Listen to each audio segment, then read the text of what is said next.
The bar smelled like regret, cheap liquor, stale air, and something sticky under my boots that I didn't want to think about too hard. The Rusty Anchor wasn't exactly upscale, but it was Jake's favorite dive, and when he shows up at your place holding 2 shot glasses and a devilish grin, you don't exactly say no, even when you've got a 7:00 a.m. pitch meeting that could make or break your entire quarter. "You need to live a little," he said, clapping me on the back as we pushed through the swinging door. 1 beer, 2 tops, no excuses. Famous last words. The place was dim, buzzing with loud voices and the clatter of pool balls, the air thick with the kind of heat that makes everyone look just a little more attractive and a lot more dangerous. I was halfway through my drink, something forgettable and overpriced, when I saw her. She wasn't trying to get attention, she was just standing there at the end of the bar, sipping something clear, probably vodka, and laughing like she owned the sound. Long dark hair fell over one shoulder, and her eyes scanned the room like she was sizing up a game she already knew how to win. And then, just like that, her gaze landed on me. It wasn't flirty, not at first, it was curious, bold, like she was seeing through whatever mask I'd thrown on that day and had already decided she wasn't impressed. Before I could overthink it, she started walking, right toward me. "Tell me something true," she said, sliding onto the stool beside mine like it belonged to her. "No hello, no name, just that." I grinned, partly because it caught me off guard, partly because it felt like a challenge I didn't want to lose. I hate small talk. She smirked and raised her glass. "Good, then let's skip it." And just like that, the world shrank down to her and me and the electricity crackling in that tiny space between us. We talked about everything except the things people usually talk about. She told me she once drove 16 hours straight just to watch the sunrise at the Grand Canyon. I told her I lied to my parents about getting into law school because I couldn't stand the idea of following a life I didn't choose. She didn't flinch, she nodded, like she understood. 2 hours later, we were in my apartment. Clothes scattered across the hardwood like breadcrumbs, her laugh echoing down the hall, her fingers in my hair, her lips, hungry, urgent, like she was trying to memorize the shape of my mouth with hers. It wasn't just about the heat or the rush, it was like we were trying to capture a moment we both knew couldn't last. Afterward, she lay next to me, tracing a slow finger down my chest. "This was fun," she whispered, voice thick with sleep and something else I couldn't name. "Let's never do it again." I chuckled, trying to play it cool. "Deal." She was gone before the sun cracked the horizon. No number, no last name, just the lingering scent of vanilla and smoke on my pillow. And yet, I couldn't forget her. I told myself it was just a fling, a wild night that didn't mean anything, but the truth. I thought about her more than I should have. The way her smirk made me nervous, the way she didn't ask questions she didn't really want answered, the way it all felt like a secret I was never supposed to uncover. Weeks passed, then months. Life moved on. Or at least, I pretended it did. Until the day Jake got married, and everything fell apart all over again. Jake's wedding was exactly the kind of event you expect from a guy like him, loud, over the top, and filled with people who looked like they'd stepped out of a J.Crew catalog. I stood there in a tuxedo that didn't quite fit, sipping on my third whiskey and pretending I wasn't watching the door like some kind of lovesick idiot. I wasn't supposed to care. It had been 3 months, one night, no promises, no phone number, nothing. But every time I closed my eyes, I saw her, Lila, though I didn't know her name back then, just that smirk, that laugh, that wildfire she carried like it was tucked behind her ribs, waiting to burn everything down. And then, like the universe decided to slap me across the face, she walked in. Emerald green dress, hair pinned up like a goddess at a gala, laughing with the bride like they were lifelong best friends. I nearly choked on my drink. There she was, the girl who disappeared before sunrise, and she was standing 10 feet away, glowing under the chandeliers like the main character in someone else's movie. I tried to play it cool, failed miserably. "Hey," I said to Jake, nudging him as he stepped away from the dance floor, "who's that?" The one in green with Claire. He followed my gaze, grinned like he already knew something I didn't. Oh, that's Lila, Claire's cousin, total firecracker. Why? My heart did this weird flip-flop thing in my chest. No reason, I lied, finishing my drink in one gulp. Lila, so that was her name. As if on cue, she looked up, our eyes met across the room, just like they had the night we met, but this time, her smile faltered. For one brief second, her expression cracked, and I saw recognition wash over her like a wave. I turned away. Coward move? Maybe, but I wasn't ready. I didn't know what I was supposed to say. Hey, remember that night we swore we'd never repeat? Surprise. I'm your cousin's new in-law. It didn't take long before she cornered me. It was during one of those awkward reception lulls, somewhere between the cake cutting and the conga line. I was pretending to study the drink menu at the bar when I felt her presence behind me, cool, deliberate, dangerous. Fancy seeing you here, she said, voice low, like a secret meant just for me. I turned slowly, trying not to look as thrown as I felt. Small world. She arched an eyebrow. You're Jake's best friend? I sighed, unfortunately. She groaned and rubbed her temples. This is a disaster. I mean, I said, trying to lighten the mood, it's kind of a great story. She bit her lip, just like that night, and I swear it was all over for me again. I should walk away, she whispered, half to herself. But you won't, I replied, not even trying to hide the hope in my voice. And she didn't. Later that night, when the wedding guests had drunk themselves silly and the dance floor was just a mess of heels and open-toed regret, we snuck out to the hotel balcony. The music thumped behind us like a heartbeat, but out there, everything was quiet. She leaned against the railing, looking out at the city like she wished she were anywhere else. Jake would murder you if he knew, she said after a long silence. And Claire would skin you alive, I added. She smirked, didn't argue. Worth it? I didn't hesitate. Yes. And before either of us could talk ourselves out of it, I kissed her, right there, under the stars, with confetti still stuck to my shoes and the echo of wedding bells still fresh in the air. You won't believe what happened next, because I sure didn't. She kissed me back. Not with the same wild fire from before, but slower, softer, like she didn't want the night to end, like maybe she was just as wrecked about it all as I was. But as her fingers tangled in my jacket and my hands found her waist, I knew, this wasn't just some second mistake. This was the start of something we weren't ready for. And we were about to find out the hard way. The morning after the wedding, I woke up alone in my hotel bed, one pillow untouched, the other faintly smelling like her perfume, vanilla, smoke, and something I couldn't name but couldn't forget. Lila had disappeared again, just like before. No note, no text, not even a cryptic lipstick mark on the mirror. I stared at the ceiling for way too long, replaying every second of the night on that balcony, the way she kissed me like she wasn't sure if she hated me or herself more, the way she held my face afterward like she was memorizing something she'd promised to forget. I told myself to let it go, again. But clearly, I didn't listen. We didn't talk for a week, not a word. I didn't want to blow up Jake and Claire's post-wedding glow with something that sounded like, hey, remember your cousin who vanished into thin air after your reception? Yeah, I slept with her, again. But one night, as I was elbow-deep in takeout and spreadsheets, my phone buzzed. Lila, I'm outside. Just that, no explanation, no apology. I opened the door, and there she was, jeans, hoodie, no makeup, looking like chaos wrapped in cotton and leather. I shouldn't be here, she said before I could even say hi. I leaned against the doorframe and crossed my arms. Then why are you? She stared at me for a long beat, because I couldn't stop thinking about you. It was like she pulled the air right out of my lungs.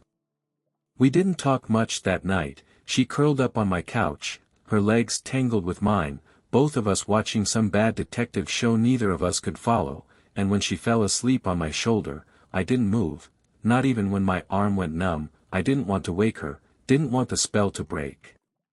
That became our routine, secret visits, stolen hours, rules we didn't say out loud but both understood, no talking about Jake, no asking for more than the moment, no telling Claire.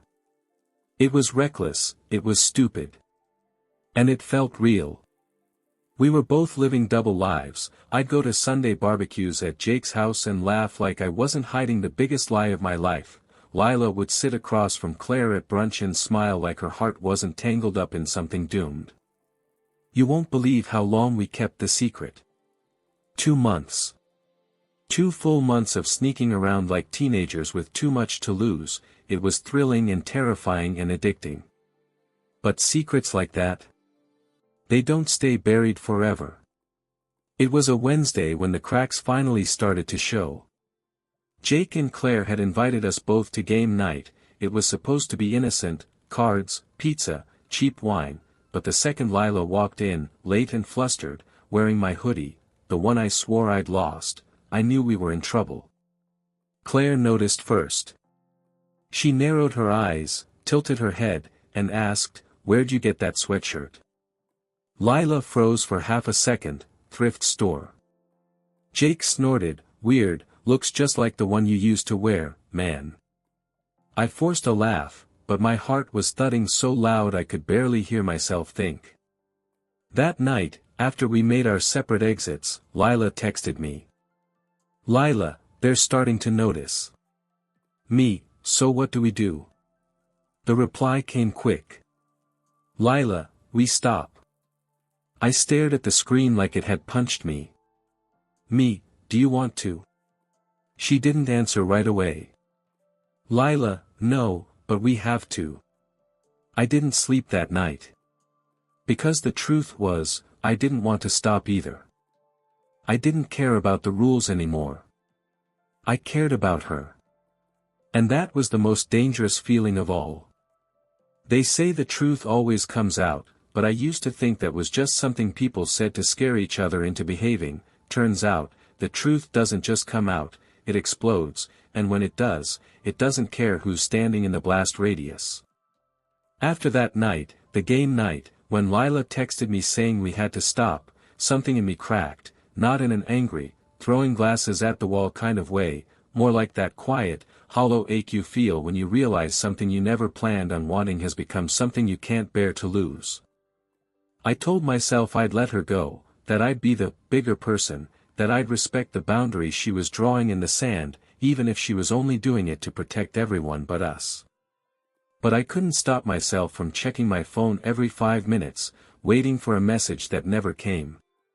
A week passed, then another, the silence between us stretched thin, like fishing wire pulled tight, invisible, but always threatening to snap. I started showing up to things again, bar nights, group dinners, casual get-togethers with Jake and Claire, and every time I walked in the room, I wondered if she'd be there. Most times, she wasn't, but when she was, man.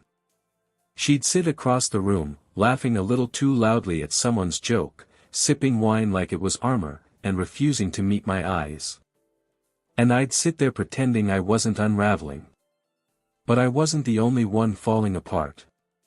Jake started noticing, subtle at first, side glances, offhand comments, "You've been off lately, you good, man?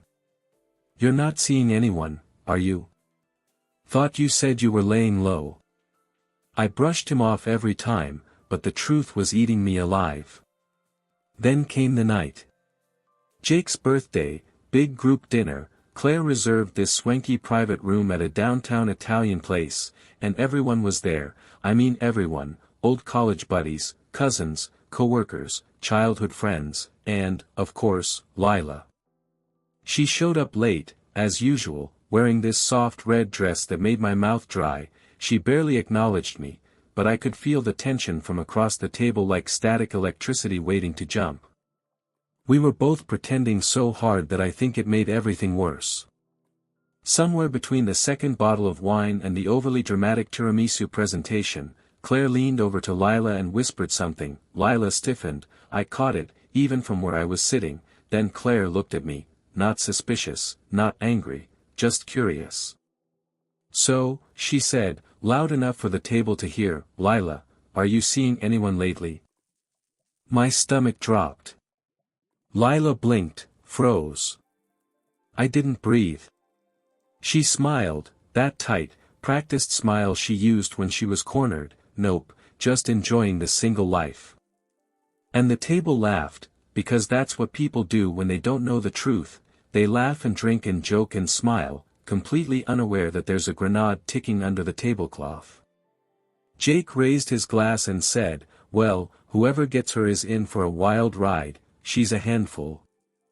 And that was it, that stupid, harmless, meaningless toast, that was the moment I snapped. I didn't mean to do it, I swear I didn't. But I stood up, said I needed some air, and walked out of that restaurant like the building was on fire. 10 minutes later, she followed. I was leaning against the brick wall behind the restaurant, hands in my pockets, trying not to feel anything, then I heard the door creak open, heels clicking against the concrete, and there she was, arms crossed, red dress swaying in the night breeze. What the hell was that? She asked. I didn't look at her, I can't keep pretending, Lila. She exhaled like I'd hit her. We agreed, she said, voice sharp. Yeah, well, I didn't realize agreeing to stop seeing you would feel like someone ripped my chest open. Silence, heavy, loaded. She stepped closer, you think this is easy for me? I don't know, you're the one who keeps running. Her jaw clenched, because I have to.